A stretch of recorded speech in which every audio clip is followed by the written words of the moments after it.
Hey guys, it's Heather from Tomatoes, Poppies, and Everything Gardening. So it is mid-August, and I have harvested all of my Supremo Roma tomatoes that I grew from seed this spring. And I just wanted to give you a quick overview of my thoughts. And would I grow these again? Probably not, just because I feel like there may be better aromas out there for me. And this could just be a personal preference. I mean, definitely go with your gut. You know, I'm not talking bad about this tomato at all. It is a fine little aroma. Um, I think I've had better though. And I think next summer we're going to do the Amish paste. I don't think I've ever grown Amish paste. So I want to try those. But I wanted to share with you what I've been doing with these. So I don't know if you saw my last tomato video, but I did tell you how many I harvested, how many pounds. And I was almost right on the money. I said about 45 pounds out of 8 plants. It was 44 pounds. So I was really surprised that I got that so close. So 44 pounds aromas from 8 plants. That's after loss, lots of loss to cutworms and disease. So a lot of those went to Ivy's chickens. And I mean, I have had to throw some out once I got them back home, out to the deer. You know, if they want to eat them, they can. There are still some that will get tossed, like this little one. It's not going to turn properly. It was too immature when I picked it. So yeah, so about 44 pounds from 8 plants.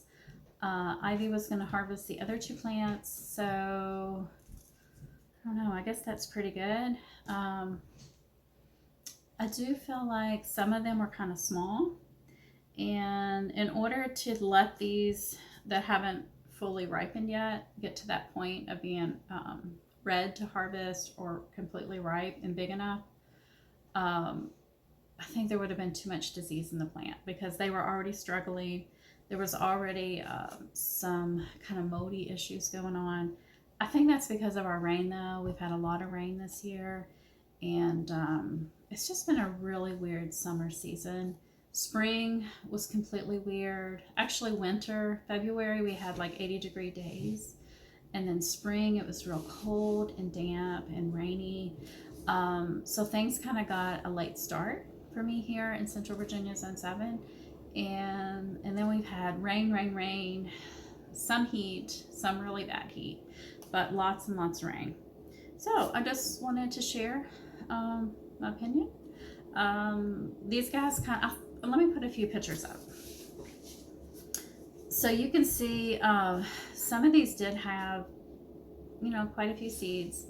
Some of them were kind of juicy, I guess is a good thing for aroma, but some of them weren't.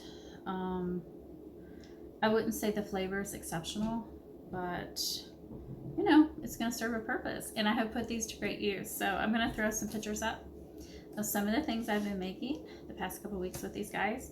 And so I still have about probably, I don't know, 15 pounds left here that I'm going to do something with. I have not canned any yet. What I could do is start freezing some of these as they ripen. Like, you know, this is pretty close to being ripe. And then deal with them later when they're all ripe and frozen. Maybe in January I'll take them all out and we'll make something with them. But yeah, so I don't know. This was a hybrid. I'll put a picture of the seed packet right here too. If you're interested, I mean, definitely let me know if you've tried these before. Definitely ready to try something else. I don't think I'll grow these again. So that's just my opinion. Nothing against the tomatoes at all. You know, I love tomatoes. So yeah, so I made tomato pie, I made ratatouille, I've made sauce twice.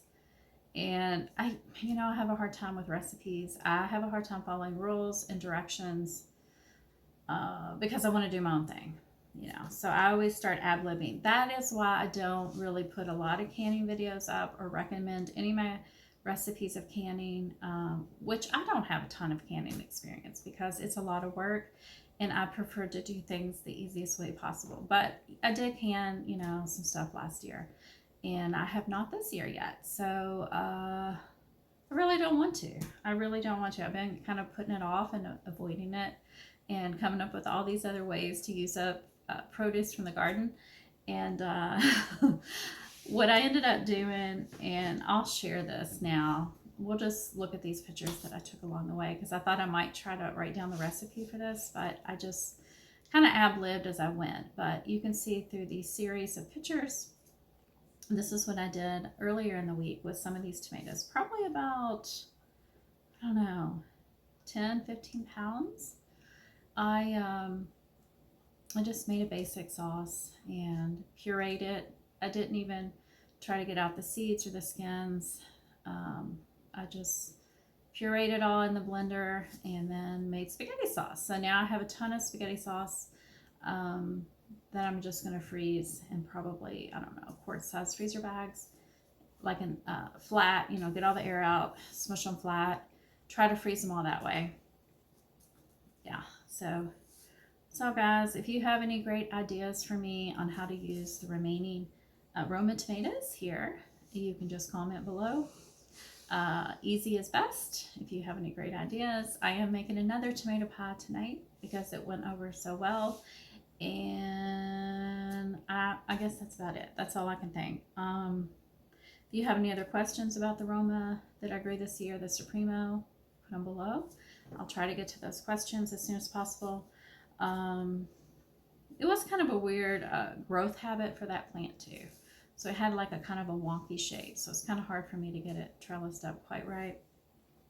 So that's it. I hope you enjoyed this review. I know it was kind of like scatterbrained here and there trying to describe these guys. Well, I just feel bad, you know, to say something negative about anything really, but you know, I don't want to discourage someone if they want to try this variety, definitely, because so many things affect the outcome when it comes to gardening, and weather is a huge factor.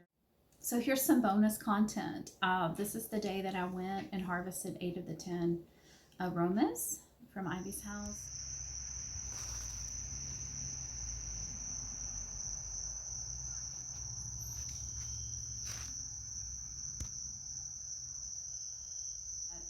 I'm going to put some pictures up right here too. That honeydew melon, remember that experiment I did? One of the plants did take to that transplant and it is growing very well, and I'm very happy to report that. And also the cucumbers germinated. One of the scarlet runner beans did, and none of the carrots, and I expected that. The edamame did take off some of them. And so when I go over to our house next time, we're going to get an update on that. All right, guys, thanks. Bye.